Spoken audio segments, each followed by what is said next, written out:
Hello friend, नमस्ते। आप सभी का स्वागत है UPSC with Mahendra Rathore YouTube platform पर। आज हम बात करेंगे राजस्थान की प्राचीन सभ्यता एवं पुरातात्विक स्थल के बारे में, axis and civilization of Rajasthan के बारे में, जो कि कम्पिटिटिव एग्जाम के लिए बहुत ही इम्पोर्टेंट हैं।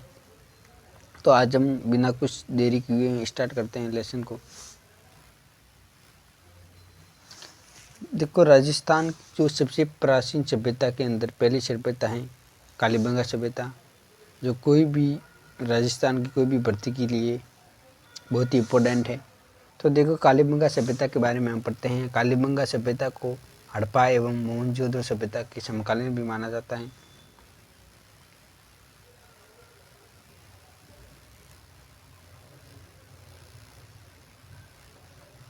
देखो, कालीबंगा सभ्यता कार्बन डेटिंग पद्धति के आधार पर कालीबंगा सभ्यता का काल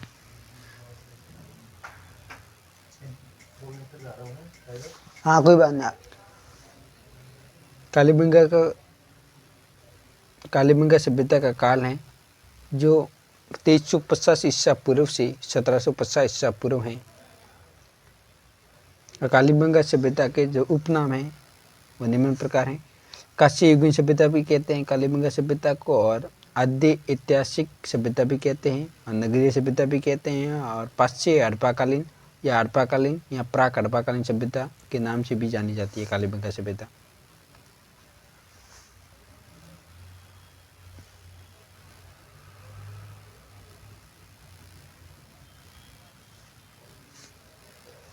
कालीबंगा सभ्यता से सिंधु घाटी सभ्यता के अवशेष प्राप्त हुए। सिंधु घाटी सभ्यता के भी अवशेष कालीबंगा सभ्यता से प्राप्त हुए। और इतिहासकार दशरथ शर्मा ने कालीबंगा सभ्यता को सिंधु घाटी सभ्यता की तीसरी राजधानी बताया। एक इतिहासकार हैं दशरथ शर्मा, उसने कालीबंगा सभ्यता है उसको सिंधु घाटी सभ्यता की तीसरी राजधानी बताया।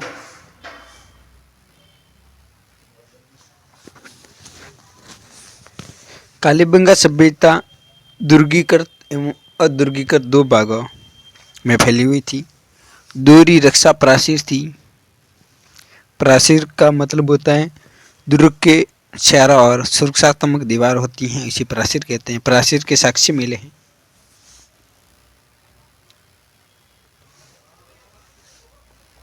और कालीबंगा सभ्यता का जो शब्दाधिक अर्थ होता है वो काले रंग की चूड़ियाँ होता है।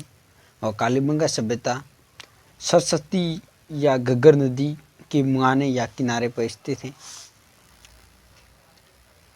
कालीबंगा की खोज की थी 1951-52 में अमलानंद घोष ने की थी। और कालीबंगा का जो उत्खनन किया था वो किया था 1961-62 से 1969 तक ब्रजवासी लाल एवं बालकृष्ण थापर ने किया था। इसको बीबी लाल एवं बीके थापर भी बोलते हैं। देखो, कालीबंगा सभ्यता से खुदाई के दौरान विश्व में सर्वप्रथम भूकंप के साक्ष्य मिले। तो कालीबंगा सभ्यता में एक विश्व के सर्वप्रथम भूकंप के साक्ष्य यहीं प्राप्त हुए। और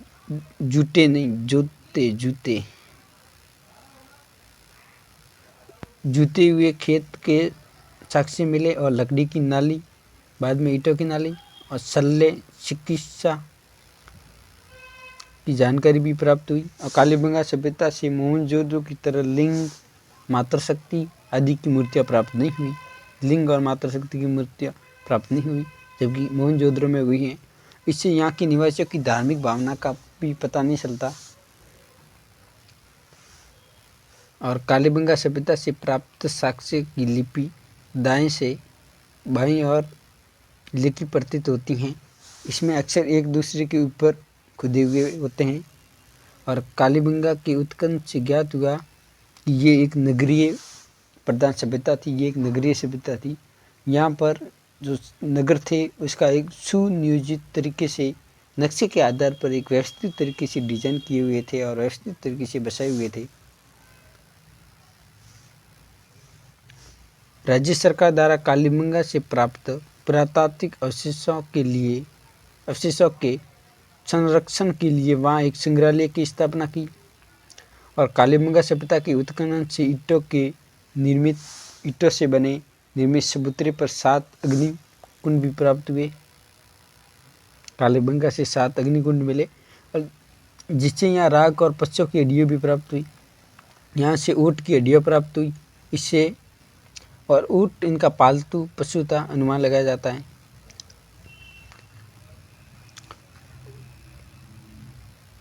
और उस तरह भी प्राप्त हुआ। और कालीबंगा सभ्यता के उत्खनन से कपास की खेती के साक्ष्य मिले और कपास की खेती भी साक्ष्य मिले। और जले हुए चावल के साक्ष्य, ये बहुत इंपॉर्टेंट है। जले हुए चावल के साक्ष्य कौन सी सभ्यता से प्राप्त हुए? कालीबंगा से। और कालीबंगा सभ्यता से युगल समाधि के साक्ष्य भी प्राप्त हुए। युगल समाधि के साक्ष्य भी प्राप्त हुए कालीबंगा सभ्यता से।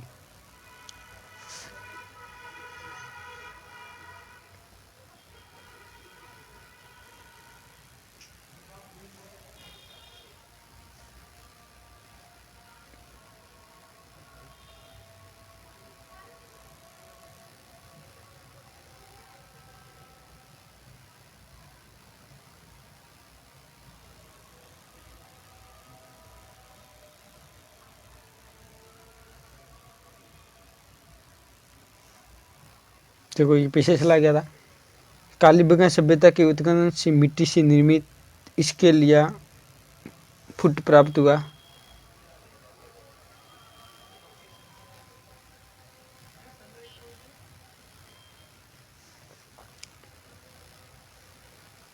मिट्टी से निर्मित स्केल या फुट्टा प्राप्त हुआ। और कालीबंगा सभ्यता के उत्खनन से शल्य चिकित्सा के साक्ष्य भी प्राप्त हुए। अपने आगे पढ़ लिया है। बच्चे का एक कंकाल मिला जिसे पता चलता है। और कालीबंगा सभ्यता से सजावटी एवं अलंकृत फरस, मिश्रित फसल जैसे कि गेहूँ, जौ, चावल के साक्ष्य भी मिले।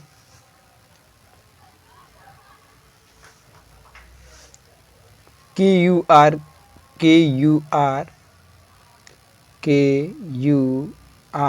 केनेडी के अनुसार कालीबंगा सभ्यता का पतन संक्रामक रोग से हुआ, जबकि अन्य इतिहासकारों का मानना है कि इसका पतन प्राकृतिक आपदाओं से हुआ। सब इतिहासकारों का अपना अपना मत है, अलग अलग मत हैं। कोई बोलते हैं भूकंप से हुआ, कोई बोलते हैं बाढ़ से हुआ, कोई बोलते हैं महामारी से हुआ।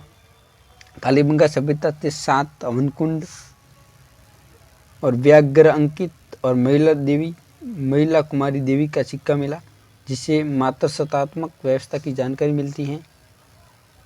अब हम कालीबंगा के बारे में अध्ययन कर लिया है, सभ्यता के बारे में। अब हम पढ़ेंगे आर्य सभ्यता के बारे में, जो कि उदयपुर में है। आर्य सभ्यता के उपनाम है बनास सभ्यता और आगाटपुर, स्थानीय भाषा में धूलकोट और ताम्रवती नगरी भी कहते हैं। आर्य सभ्यता लगभग 4000 वर्ष पुरानी है।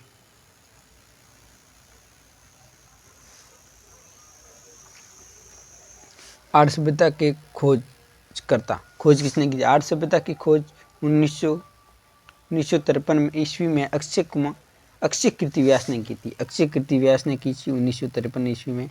और आर्य सभ्यता का उत्खनन कब हुआ था? आर्य सभ्यता का उत्खनन 1955-56 में रतन सिंह अग्रवाल ने किया।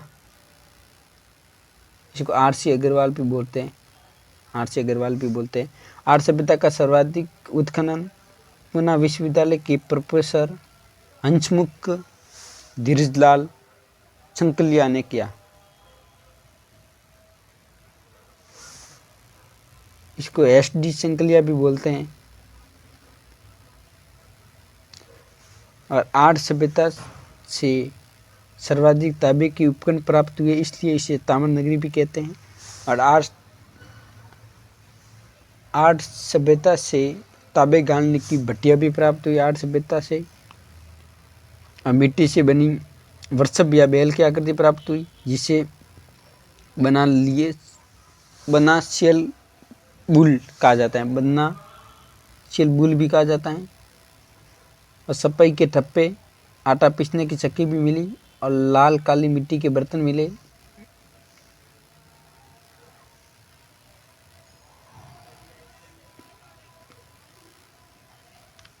अनाज रखने की कुट्टी मिली, गैटो या कोट आदि प्राप्त भी हुए। और आर्य सभ्यता के लोग चावल से परिचित थे।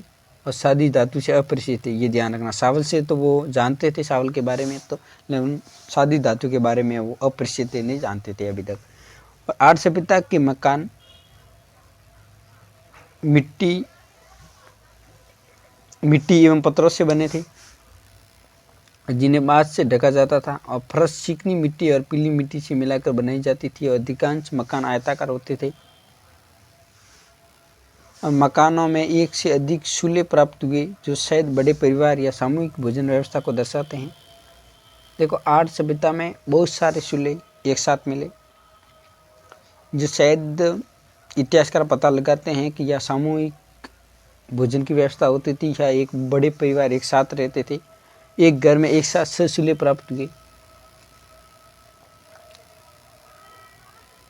जैसे कि सामूहिक परिवार था, और आर्यवासी शव को आभूषणों सहित गाड़ते थे, जिसका सिर उत्तर में एवं पैर दक्षिण में होते थे। सिर था उत्तर में और पैर दक्षिण में होते थे, और साथ में आभूषण भी डालते थे। Thank you. तो आज हमारा ये आर्य एवं दो सभ्यता पढ़ ली हैं। अपन अगले वीडियो में पुरातात्विक स्थल भी पढ़ेंगे, और सभ्यता है उनके बारे में भी पढ़ेंगे। Thank you.